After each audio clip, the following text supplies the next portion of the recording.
All right, let's take you to this story now. There are growing calls to end the electricity crisis. Some believe the solution is to axe Eskom's board and management and Minister Gwede Mantashe as well as Pravin Gordhan. The South African First Forum is taking these demands to the legislative and executive seats today. It's marching to Parliament and to the union buildings. Nobesuthu Hejana is covering the Parliament leg of this protest in Cape Town. She joins us now live to give us more details. Nobesuthu, not anything new that these community members are complaining about. In fact, they'll probably tell us everything that all South Africans feel. Exactly what is in their memorandum of demands? Well, Maseko, we are going to find out because they're expected to hand over their memorandum to a representative here in Parliament. This march started from the Hanover Street, and it's been a long time. It's been formed and planned by the SA First Forum, who are saying that, in their words, they are gatvol of what has been happening in the country, the constant load sheddings, the fuel hikes, as well as the cost of living that has been affected by obviously the not growing economy. But I'm just going to call in Mr. Rod Solomon, who is part of this organization. Mr. Rod Solomon, just tell us about the memorandum that you'll be handing over today. What does it entail and what does the group want? Yeah, the memorandum is very simple. We're asking the President, as a head of government, to do something about our problems that we're having around load shedding. We need a credible plan, a plan that can make sense and it can be implemented within the shortest periods of time to bring an end load shedding. We want a reduction in the high petrol prices, because we are taxed too much on the petrol. There needs to be a reduction in that. We want there to be an end to the indiscriminate killing of our people in communities, in shebeens, in taverns, etc. We want the police to have a practical plan.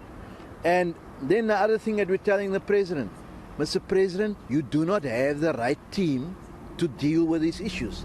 So therefore, Minister Gwede Mantashe, Pravin Gordhan and Becky Cele needs to go.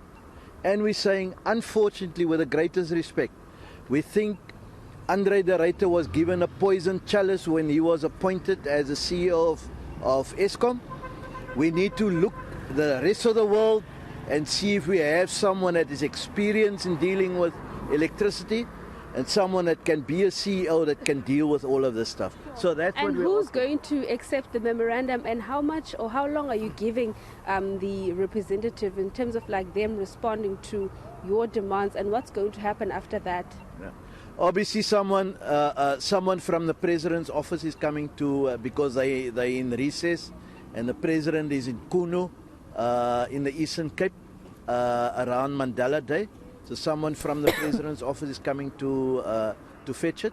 So we're giving the President at least the next 14 days. We want to hear what is a plan, and we want a response from that. Otherwise, we will obviously encourage South Africans to take further action, not only us as civil society, but we're going to call on business, on labor, the religious sector, etc., and young people.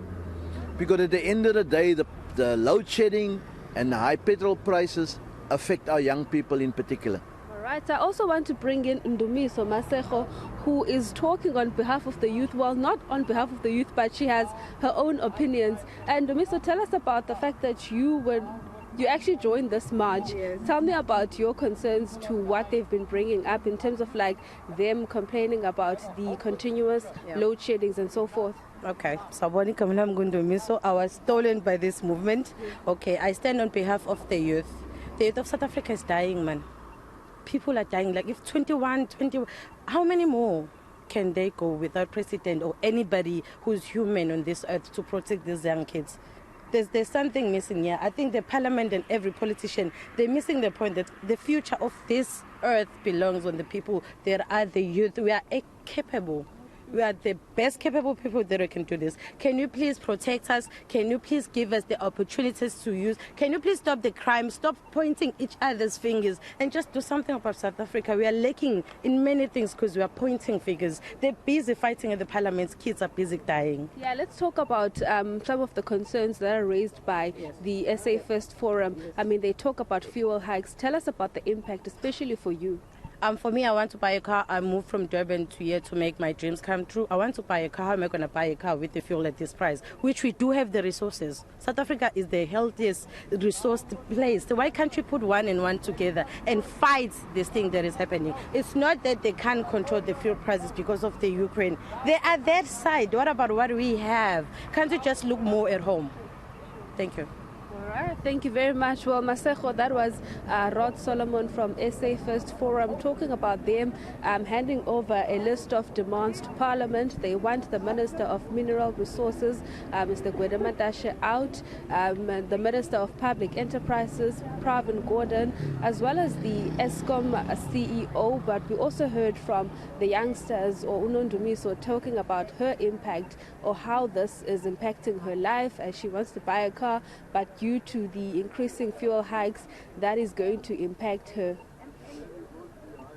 Hejana, with that report outside Parliament for us, let's leave it there for now.